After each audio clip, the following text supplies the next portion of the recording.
में विस्तार न्यूज और मैं हूं आपके साथ कोमल गंगवार। गुड मॉर्निंग भारत में हम रोजाना बात करते हैं न्यूज़पेपर की बड़ी खबरों से लेकर छोटी खबरों की। आज भी हम आपको बड़ी बड़ी खबरों से रूबरू कराएंगे, लेकिन उससे पहले आपको कोरोना मीटर से रूबरू कराएंगे ताकि आपको कोरोना केसेस के बारे में पता चल पाए, दुनिया भर में क्या आंकड़े हैं और इस वक्त भारत में क्या स्थिति बनी हुई है। तो दुनिया भर के आंकड़ों की पहले बात कर लें तो ये आंकड़े दुनिया भर में 54,52,503 हो चुके हैं। ये आंकड़े लगातार बढ़ते ही जा रहे हैं। अगर मौत के आंकड़ों की बात की जाए तो 3,45,068 लोगों की मौत हो चुकी है और 22,80,809 लोग स्वस्थ भी हुए हैं। तो ये आंकड़े अब सक्रिय हुए जो केस हैं, सक्रिय केस यानी कि एक्टिवेटेड केस जो है 31,71,964, ये दुनिया भर के आंकड़े हैं। और अगर भारत की बात कर ली जाए तो भारत में ये आंकड़े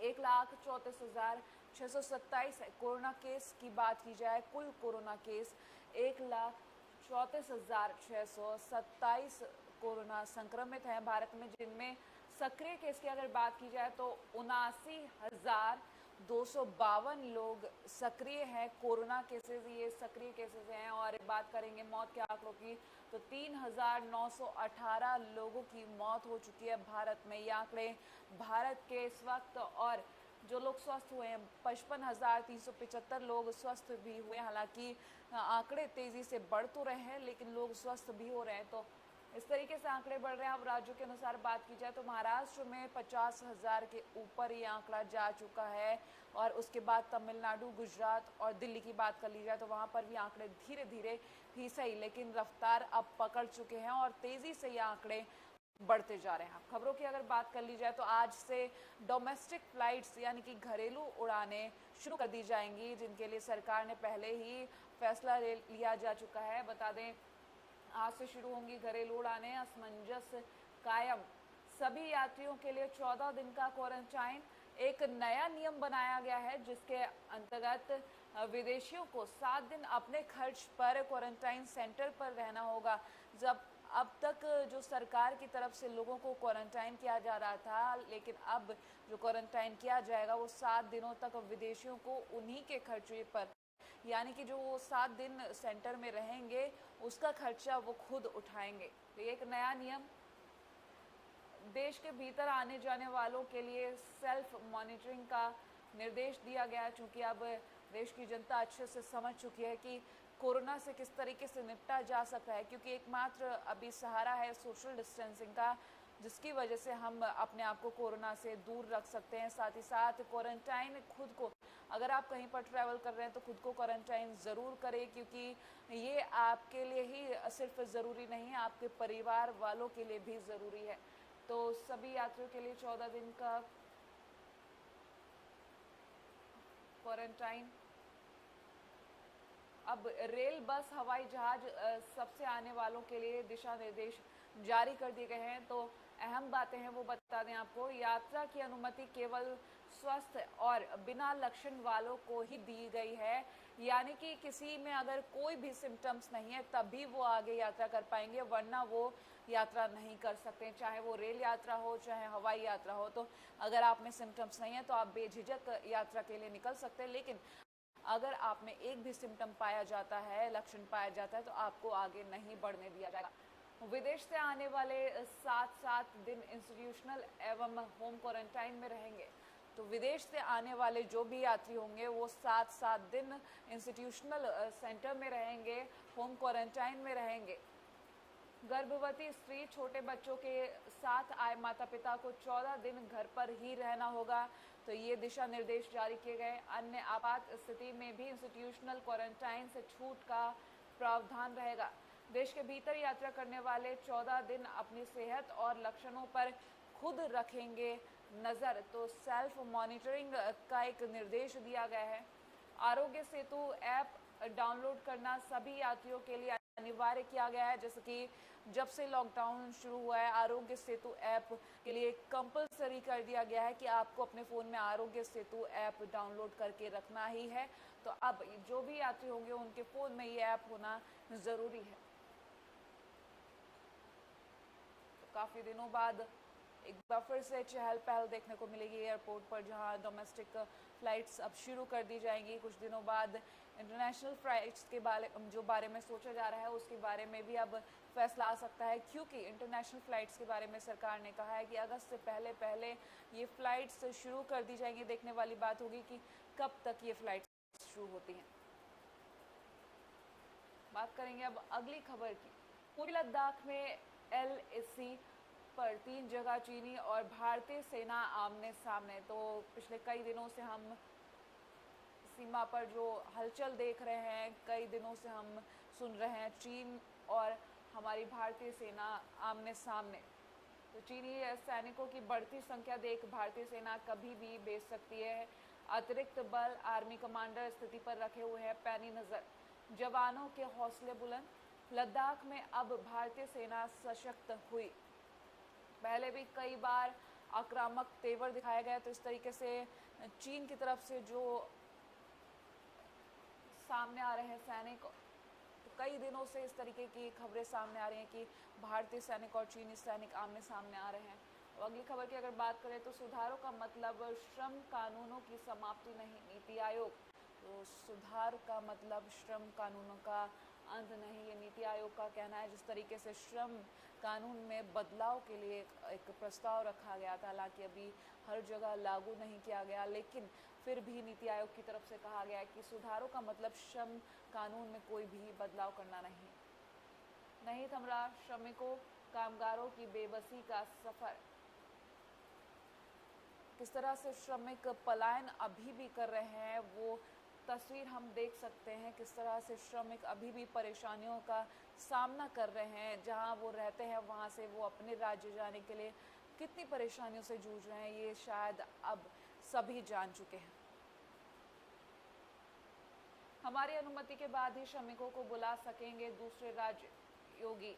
यूपी गवर्नमेंट ने जहां अब कह दिया है कि हमारी अनुमति से ही दूसरे राज्य श्रमिकों को वापस बुला सकेंगे। तो दूसरे राज्यों से उत्तर प्रदेश लौटे प्रवासी श्रमिक कामगारों को अपनी संपदा बताने वाले उत्तर प्रदेश के मुख्यमंत्री योगी आदित्यनाथ ने दो टूक कहा कि यदि अब कोई राज्य उत्तर प्रदेश के श्रमिक को वापस बुलाना चाहता है तो उसे सरकार की अनुमति लेनी होगी। साथ ही संबंधित राज्यों को इन श्रमिकों के सामाजिक वैधानिक अधिकार सुनिश्चित करने होंगे। वैधानिक अधिकार सुनिश्चित करके इसके बाद जो निर्देश योगी जी ने कहा है कि वो लौटे श्रमिकों को रोजगार देंगे। यूपी में जो श्रमिक वापस लौटे हैं उनको वहीं रोजगार दिया जाएगा, और अगर दूसरे राज्य अपने पास बुलाना चाहते हैं, उनको श्रमिकों की ज़रूरत है, तो उन्हें पहले उत्तर प्रदेश सरकार से अनुमति लेनी होगी। अब बात करते हैं अगले पेज की। अगले पेज की अगर बात कर ली जाए तो ये अगली खबर, उद्योग धंधों के लिए दिल्ली तैयार। एनसीआर में बस फरमान, दूर होगी परेशानी। राजधानी में उपराज्यपाल अनिल बैजल ने स्वतः संज्ञान लेते हुए मुख्यमंत्री से एक कमेटी बनाने को कहा। तो जिस तरीके से उद्योग धंधों के लिए शुरू से बातचीत की जा रही थी कि अर्थव्यवस्था को सुधारना है, तो उद्योग धंधे हमें शुरू करने चाहिए। तो अब धीमे धीमे ही सही, लेकिन ये जो उद्योग धंधों की रफ्तार है वो तेज़ होती हुई नज़र आ रही है, और सरकार की तरफ से जो फैसले हैं वो आगे लिए भी जा रहे हैं भलाई के लिए, जो अर्थव्यवस्था के लिए सोचा जा रहा है। वहीं दिल्ली में अगर उद्योग धंधों की बात की जाए तो दिल्ली पूरी तरह से अब इन सब चीज़ों के लिए तैयार हो चुकी है। सड़कों पर जल्द दौड़ेंगी 150 AC बसें। जल्द ही डिपो में खड़ी है अत्याधुनिक सुविधाओं वाली बसें। लॉकडाउन खत्म होते ही इन्हें सड़कों पर उतारने की तैयारी। डीटीसी के बड़े में जिस तरीके से डीटीसी की तरफ से एक बड़ा फैसला लिया जाएगा, जो 1200 AC बसें हैं, फिलहाल डीटीसी में 1200 बसें हैं जो AC बसेस हैं, जिनको सड़कों पर उतार दिया जाएगा। लेकिन जो अत्याधुनिक सुविधाओं से भरी हुई जो बसें हैं 150 बसें, उनको भी जल्दी सड़कों पर उतारा जाएगा। अब बात करेंगे हम अगले पेज की। तो नेपाल के सुर में नरमी, कहा काला पानी पर भारत से वार्ता को तैयार। तो नेपाल भारत से काला पानी के बारे में बात करने को तैयार। अब एक नरमी देखने को मिली है नेपाल की बातों में। वहीं कई राज्यों में बच्चों को मिड डे मील नहीं मिलने से केंद्र सरकार नाखुश। नसीहत, उड़ीसा से सीखे प्रबंध, सभी राज्य तुरंत भोजन वितरण शुरू करें। जहाँ मिड डे मील हमेशा चर्चा में रहता है कि कभी मिड डे मील नहीं मिल रहा, तो मिड डे मील अगर मिल रहा है तो किस तरीके से मिल रहा है, खाने की क्वालिटी अच्छी नहीं है। अब कई राज्यों में बच्चों को मिड डे मील मिल ही नहीं रहा है, जिससे केंद्र सरकार ने नाराज़गी जताई है। तो जल्द ही भोजन वितरण शुरू करने के लिए निर्देश दिए गए हैं। लॉकडाउन के बाद से इन राज्यों में बच्चों को नहीं दिया गया मिड डे मील। तो कई सारे ऐसे राज्य हैं जहाँ मिड डे मील नहीं दिया गया बच्चों को। बात करेंगे अब अगली खबर की। रेलगाड़ियों में अब खत्म होगा वेटिंग लिस्ट का खेल।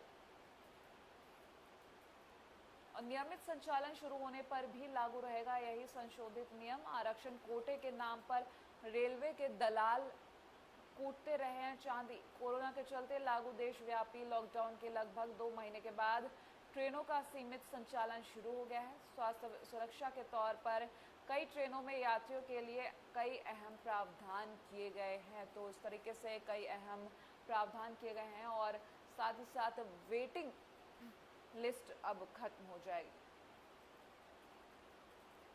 बात करेंगे अब अगली खबर की। तो कोरोना पर हर जंग को तैयार भाजपा कार्यकर्ता। तो भाजपा की तरफ से कार्यकर्ता कोरोना के लिए हर तरह की जंग लड़ने को तैयार हैं, इस तरह की खबर।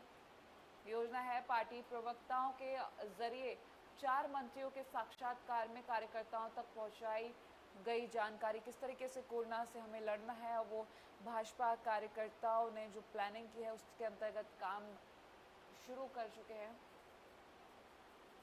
महाराष्ट्र में रिकॉर्ड 3041 मामले, देश में करीब 75,000 active cases. So active cases 75,000 के करीब बताए जा रहे हैं। महाराष्ट्र में एक दिन की अगर बात की जाए तो 3041 मामले एक दिन में सिर्फ महाराष्ट्र से ही सामने आए हैं, जो आंकड़ा देश भर में पिछले 24 घंटों में पाया जा रहा था। तो अब वो आंकड़ा सिर्फ महाराष्ट्र एक राज्य से ही सामने आ रहा है। और अगर देश की बात कर ली जाए तो 6 से 7 हज़ार के बीच ये आंकड़ा 24 घंटों में पाया जा रहा है।